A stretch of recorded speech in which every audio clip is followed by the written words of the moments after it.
Assalamualaikum warahmatullahi wabarakatuh. Halo sobat semua, kali ini saya akan menceritakan sebuah alur film horor Korea yang berjudul Spring Garden yang diperankan oleh Jo Yoon Hee, Kim Jo Ryong, serta disutradarai oleh Ko Tae Jin. Namun sebelum lanjut ke ceritanya, jangan lupa subscribe dan nyalakan loncengnya agar Anda tidak ketinggalan update selanjutnya. Dan tanpa berlama-lama, kita langsung ke ceritanya.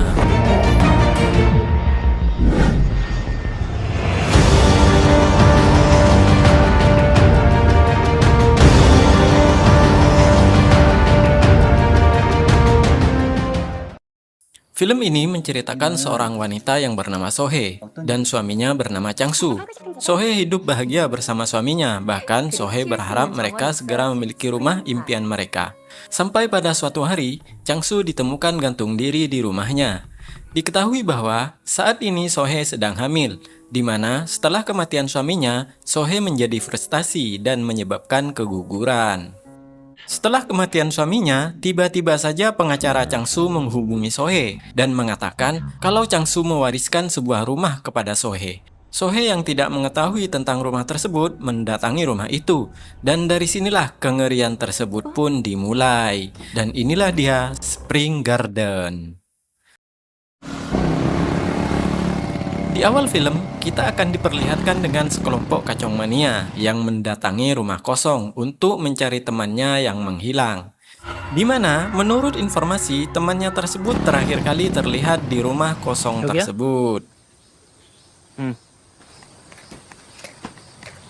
Sampainya di sana, mereka mulai memasuki rumah kosong tersebut. Agar lebih mudahnya, kita sebut saja di sana ada Paijo, Udin, Painem, dan Tukiem. Paijo dan yang lainnya masuk ke dalam, sedangkan Udin berjaga di luar, takut teman yang dicarinya lari keluar.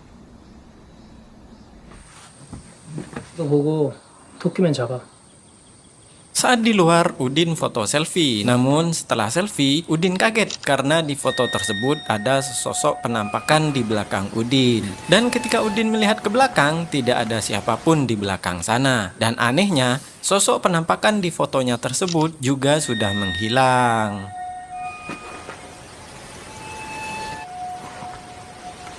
Sedangkan Painem yang masuk ke dalam rumah mendengar suara-suara aneh, dan saat suara itu diikuti, ternyata itu adalah kamar bayi. Painem sempat melihat penampakan di luar rumah. Namun, saat Painem memperhatikan penampakan tersebut, tiba-tiba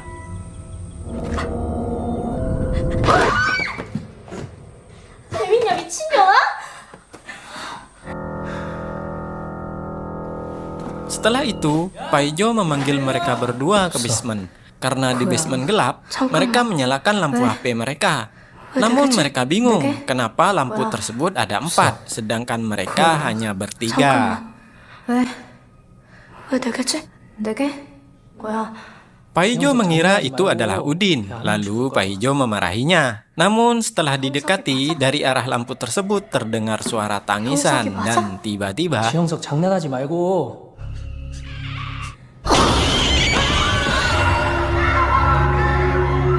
lalu scene berpindah, memperlihatkan seorang wanita yang bernama Sohee yang baru bangun dari tidurnya. Dia mencoba mencari Changsu suaminya, namun Changsu tidak ada di sampingnya dan ternyata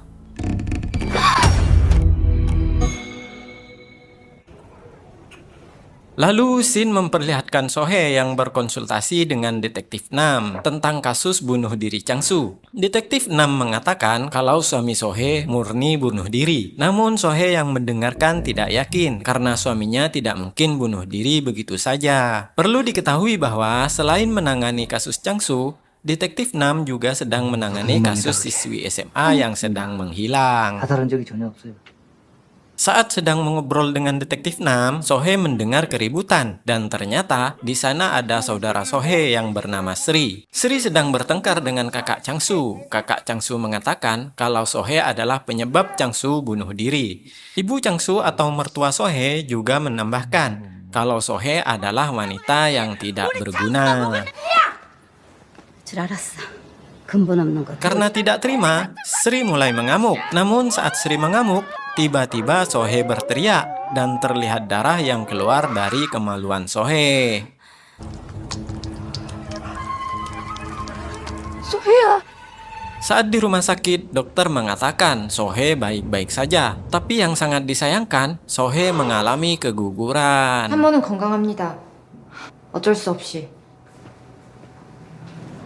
Sohe sangat terpukul dengan keadaan tersebut. Hingga di malam harinya, pengacara Changsu menghubungi Sohe dan mengatakan kalau Changsu meninggalkan warisan rumah untuk Sohe. Sohe sangat terkejut mendengar hal tersebut karena Changsu tidak pernah menceritakannya kepada Sohe. Pengacara menambahkan ada penampakan Changsu di rumah tersebut saat karyawan sedang memfoto rumah itu 2 hari yang lalu. Sedangkan pada saat itu Changsu sudah mati. 그 집이 유산입니다. 아무 말도 없었는데요. 회장님이 실사하고 왔는데 제부? 이틀 전에 찍은 사진이거든요. Lalu scene berpindah, diperlihatkan seorang bapak-bapak tua, sebut saja Muhlis, yang sedang mengintip ke dalam sebuah rumah. Muhlis nampak aneh dan bicara sendiri. Dia mengatakan, "Apakah kamu sedang bersembunyi?" kata Muhlis. Lalu Muhlis mulai bersiul. Seketika itu, semak-semak mulai bergoyang. Lalu setelah Muhlis pergi, terdengar siulan dari dalam rumah tersebut. 숨어.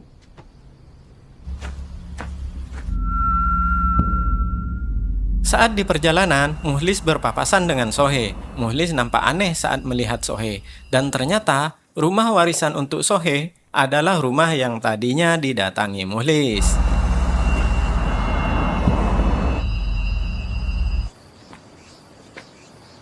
Saat sampai di rumah tersebut, Sohe nampak sedih dan mengingat masa lalu, di mana Sohe mengatakan kepada Changsu kalau dia sangat ingin punya rumah di tempat terpencil dan ingin menamainya Spring Garden. 어떤 집에 살고? 내가 살고 싶은 집은 그리 있는 마당이 있고 애기랑 같이 탈 키울 수 있는 정원이 있어야지. 스프링 가든. Lalu Sohe pun mulai berkeliling di dalam rumah tersebut. Di sana, Sohe melihat fotonya yang sudah dipajang oleh Changsu. Sohe juga melihat ada kamar bayi yang telah disiapkan Changsu untuk anak mereka. Dan dari sini, mulai nampak hal aneh, di mana saat bercermin, bayangan Sohe tidak bergerak seperti aslinya.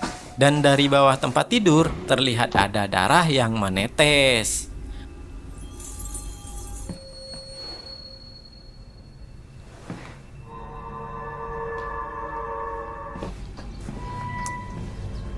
Saat hendak pulang, Sohe dikejutkan dengan penampakan Changsu di lantai 2. Lalu Sohe pun kembali ke rumah tersebut dan melihat Changsu yang hanya terdiam dengan darah yang mengalir di tangannya.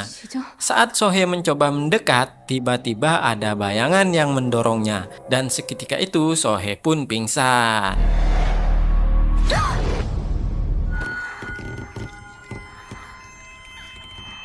Saat tersadar, Sohe berada di rumah sakit. Sohe menceritakan penglihatannya kepada Sri. Tapi Sri tidak percaya, dan dokter pun mengatakan kalau itu hanya halusinasi. 스트레스? 그것 때문에 헛게 보인다고? 넌 귀신이라도 봤다는 거야? 아니 내가 오빠를 못 알아볼까 봐. Lalu scene berpindah, diperlihatkan seseorang yang sedang dirantai kakinya dengan sesajen di depannya serta jimat di sekelilingnya. Dan sampai di sini kita belum tahu siapa orang tersebut.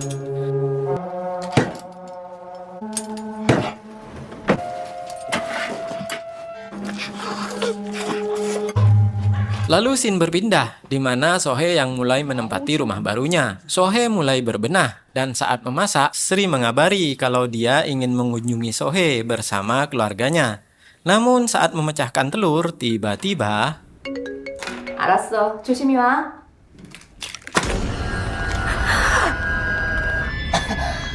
Ya, itu hanya telur yang berdarah. Lalu di malam harinya, Sri pun datang berkunjung. Sri juga membawa anaknya yang bernama Putra dan Putri. Dan saat Putra dan Putri sedang bermain di halaman, angin berhembus di semak-semak. Lalu tiba-tiba... 내가 꺼내줄까요? Tangan Putri nampak memar karena kejadian tersebut. Putri mengatakan kalau yang menarik tangannya adalah paman Changsu. Sedangkan Putra mengatakan kalau Putri berbohong karena yang menarik tangannya adalah wanita. 부부가 막 잡아당기더니 나 거짓말했다? 언니? Di rumah Sohe, saat Sohe hendak sikat gigi, Sohe terkejut karena pergelangan tangannya yang nampak memar. Sedangkan keesokan harinya, Sri memeriksa memar di tangan putri sudah menghilang. Di malam harinya, Sohee nampak sedang mengerjakan sesuatu di laptopnya. Dan sesaat kemudian, tiba-tiba laptopnya mati dan menampilkan video bayi di layarnya. Sohee sangat ketakutan, dan saat Sohee melihat langit-langit, terlihat darah yang menetes.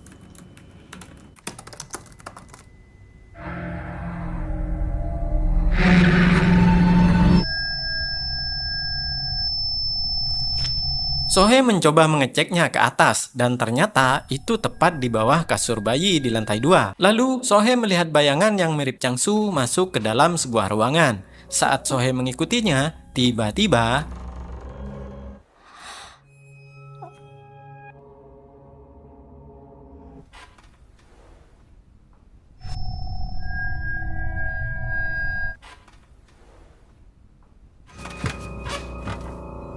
오빠?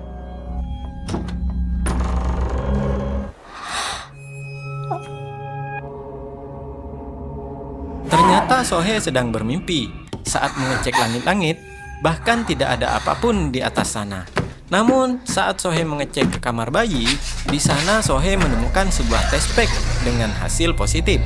Lalu Sohee mengecek test pack miliknya dan di sana test pack Sohee masih ada. Sohee pun menyadari kalau test pack yang ditemukannya adalah milik orang lain. Saat sedang melihat dua test pack tersebut, Sohee dikagetkan dengan kaca bingkai yang tiba-tiba pecah. Lalu saat Sohee menariknya, sebuah foto gadis yang masih SMA terjatuh dari sana.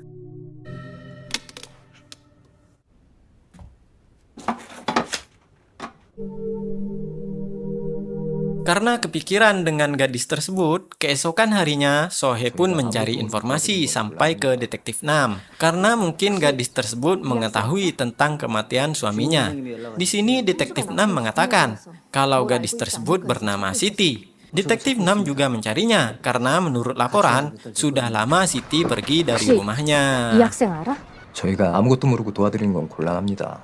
현주가 남편 죽음에 대해서 가출한 지 몇 달 됐거든요. Saat Sohee ingin menanyakan lebih lanjut, Detektif Nam mendapatkan panggilan. Lalu Sohee memeriksa buku catatan Detektif Nam. Di sana dia melihat foto Siti bersama teman-temannya yang ternyata mereka adalah kacung mania di awal film. Lalu Sohee pun memfotonya dan segera pergi dari sana.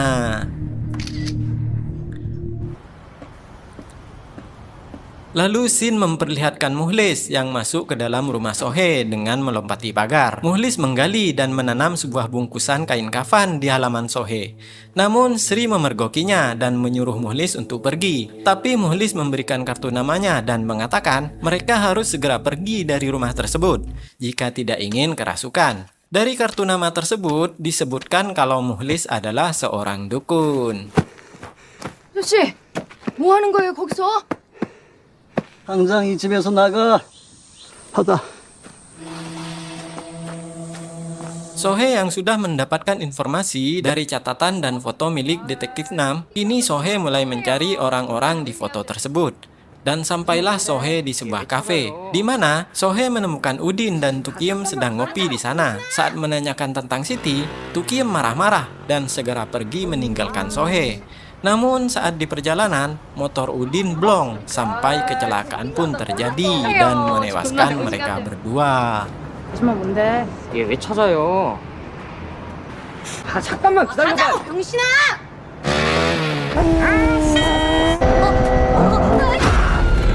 Di malam harinya, Sohee mendatangi Paijo. Karena dikira polisi, Paijo pun segera lari. Namun Sohee mengejarnya dan mengatakan kalau dia hanya sedang mencari suaminya yang bernama Changsu. Namun Paijo tidak mengenalnya. Saat Sohee menanyakan tentang Siti, Paijo menjawab bahwa dirinya sudah lama tidak bertemu dengan Siti. Saat hendak pergi, Sohee pun memberikan payungnya kepada Paijo karena di luar sedang hujan. 네가 진명이? 꼭 좀 물어볼 게 있어서 그랬어. 잘 봐봐. 아는 사람이니? 정말 처음 봐요. 가져가. 괜찮아. Saat di perjalanan pulang, Paijo membuang payung pemberian Sohee. Dan saat itu, Paijo merasa ada sesuatu yang mengikutinya. Namun, di sana Paijo tidak memperdulikan hal tersebut. Sampai pada akhirnya, Paijo mulai panik dan ketakutan saat melihat payung yang dibuangnya sebelumnya sudah ada di gagang pintu apartemennya. Paijo segera berusaha membuka pintu apartemennya, namun itu sangat sulit dilakukannya. Hingga pada akhirnya, tiba-tiba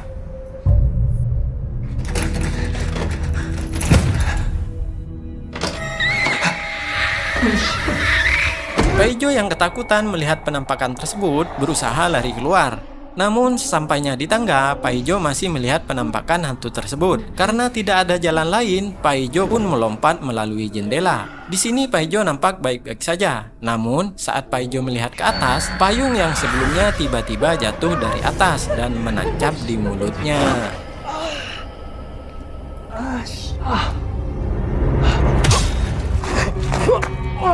Beralih kepada Sohee yang sudah sampai di rumahnya. Sri melaporkan kejadian sebelumnya. Lalu saat Sohee menggali, terdapat bangkai di dalam kain kafan tersebut dengan jimat di dalamnya. Sohee yang marah lalu menelpon Mukhlis. Namun Mukhlis mengatakan kalau makhluk tersebut ada di dalam diri Sohee dan meminta Sohee untuk tidak pergi dari rumahnya. 왜 이런 짓을 하는데 왜? 그 집에서 한 발짝도 나오지 마.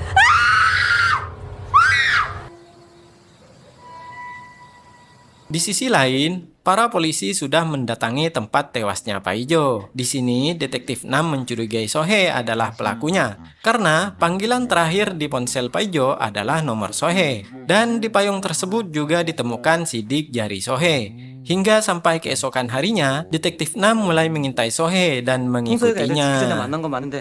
아, 갑자기 어디 가세요? 확인할 게 있어서. 괜찮아. 아무 일 없었어.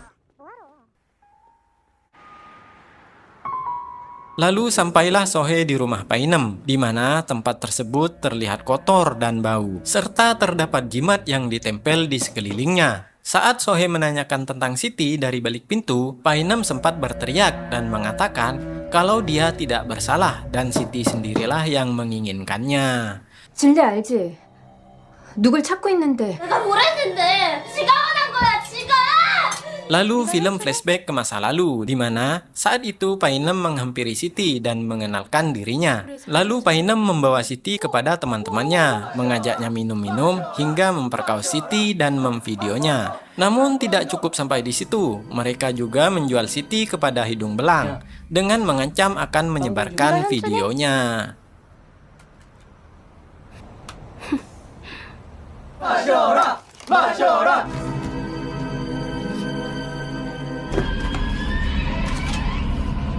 Kembali ke masa sekarang, Painem yang menceritakan semuanya kepada Sohee mengatakan kalau terakhir kali mereka melihat Siti yang masuk ke rumah kosong. Dan sampai saat ini Siti masih berada di basement rumah tersebut.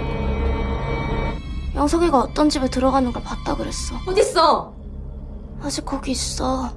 Saat Sohee memasuki ruangan tempat Painem berada, Sohee melihat foto Painem bersama Mukhlis. Dan akhirnya kita tahu kalau Painem adalah anak Mukhlis. Dan ternyata Painem adalah orang yang kakinya dirantai di scene sebelumnya. Painem sangat ketakutan melihat Sohee. Hingga pada akhirnya Sohee memukul kepala Painem dengan botol kaca. Namun saat Sohee hendak menusuknya dengan pecahan kaca, beruntungnya Detektif Nam datang dan menangkap Sohee.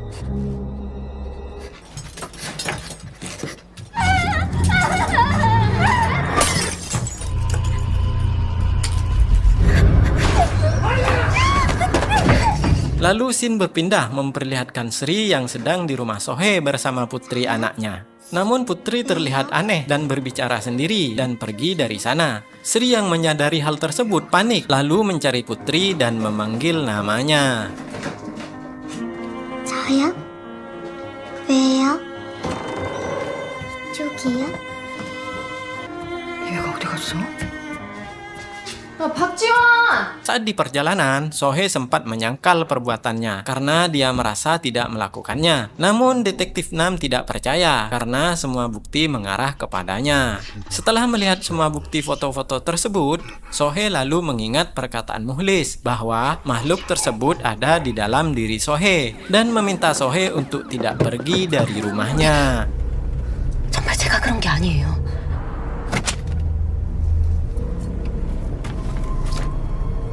이미 올라탔어. 그 집에서 한 발짝도 Setelah itu, ponsel Sohe berdering. Saat diangkat, ternyata itu adalah Sri yang mengatakan kalau Putri menghilang. Sohe yang panik meminta Sri pergi dari rumah tersebut. Sohe lalu meminta detektif Nam untuk berhenti, hingga membuat mobilnya tertabrak mobil lain. Dan setelah tersadar, detektif Nam pun menyadari kalau Sohe sudah kabur. 저 좀 풀어주세요. 저 언니한테 가야 돼요. 홍대는 없었는데요? Di rumah Sohe, Putri yang tersadar melihat Sri di hadapannya. Sri mengatakan kalau dia sangat mengkhawatirkannya. Lalu Sri menanyakan siapakah yang menarik tangan Putri sebelumnya. Namun saat Putri menjawabnya, tiba-tiba 이게 진짜로 이모부 맞아? 몰라. 말하면 ya, itu bukan Sri yang asli, karena Sri yang asli berada di luar basement. Di sisi lain, Sohe sudah sampai di rumahnya. Saat menghampiri Sri di depan basement, tiba-tiba angin berhembus sangat kencang dan membuat kepala Sri terlempar mangkok hingga pingsan. 언니! 우리 안에서 소리는 들리는데 문이 안 열려!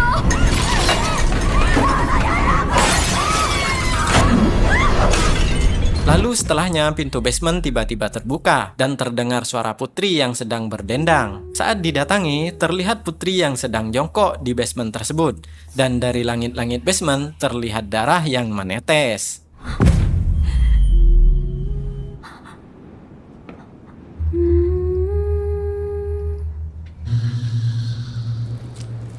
Sohe mencoba mendekati Putri, namun tiba-tiba Sohe terseret ke belakang. Sohe menanyakan kepada Putri yang kerasukan hantu Siti, kenapa Siti membunuh Changsu. Tiba-tiba darah di langit-langit menetes ke mata Sohe. Lalu Sohe diperlihatkan kilas balik masa lalu Siti.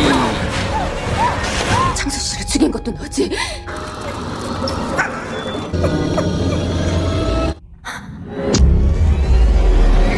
Di sini diperlihatkan di mana setelah Siti diperkaos, Siti hendak bunuh diri. Namun Changsu menyelamatkannya. Setelah tersadar, Siti mengetahui kalau Changsu sudah mengganti pakaiannya dan mencucinya.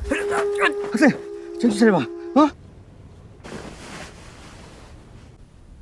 Siti sangat bahagia menjalani hari-harinya bersama Changsu. Dan dari sini, Siti mulai memiliki harapan untuk meneruskan hidupnya kembali. Hingga suatu waktu, saat Changsu mencuci foto Siti, tiba-tiba Siti mencium Changsu dan keduanya pun mulai berase-lole.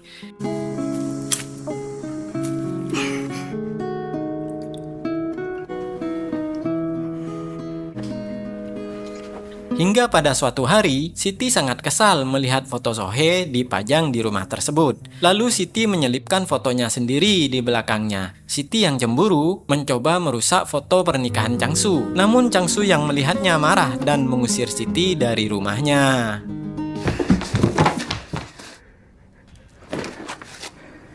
가라. Saat Siti hendak pergi, diperlihatkan beberapa pekerja yang sedang menggali tempat tangki air. Lalu Siti kembali ke dalam rumah dan menunjukkan kepada Changsu kalau Siti sedang hamil anak mereka. Changsu tidak percaya hal tersebut karena Siti sudah tidur dengan banyak pria. Lalu setelahnya, Siti hendak bunuh diri dengan menyayat perutnya. Changsu yang melihat hal tersebut mencegahnya dan tanpa sengaja menjatuhkan Siti dari lantai atas rumahnya. 이거 뭐야? 우리 아기예요. 씨발. 어디서 그 짓거리 하고 나한테 뒤집어 씌운 건데. 내 배를 열어서 보여줄게요. 아기랑 같이 죽는 게 나아.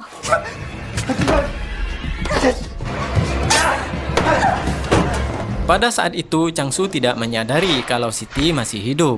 Karena merasa tidak punya harapan hidup lagi, Siti pun masuk ke dalam tangki air, yang setelahnya mulai ditimbun tanah oleh pekerja tangki tersebut. Changsu mencoba menghubungi ponsel Siti, namun ponsel Siti berada di luar jangkauan.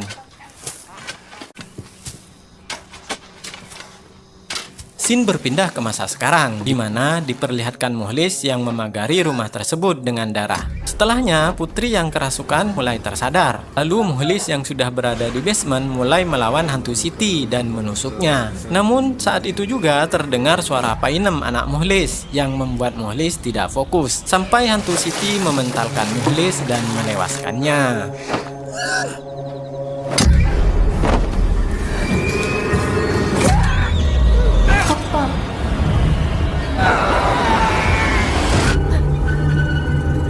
Sohe yang melihat hal tersebut segera membawa putri keluar.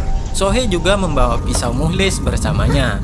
Namun saat di luar, Sohe mendapati Sri yang sudah kesurupan dan merebut pisau muhlis.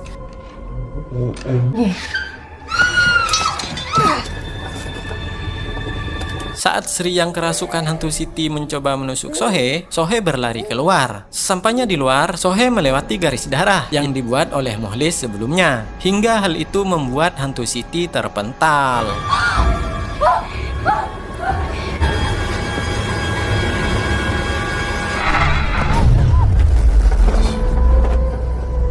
Karena tidak bisa melewati garis darah tersebut, hantu Siti mencoba menyayat perutnya sendiri. Namun, Sohe menahannya, serta memeluk hantu Siti dan mengatakan kalau Sohe mempercayai Siti. Sohe sangat mengerti sakit yang dirasakan oleh Siti. Kemudian Sohe mengatakan kalau Sohe mengakui Siti sebagai keluarganya. 얼마나 아픈지 알아. 네 가족이 돼줄게.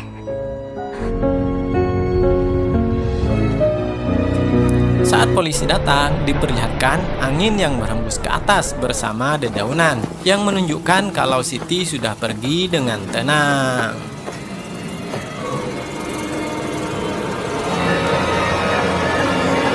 Di akhir film diperlihatkan Sohe yang ternyata sedang hamil besar dan di halaman rumahnya nampak seorang gadis yang berjalan menatap Sohe.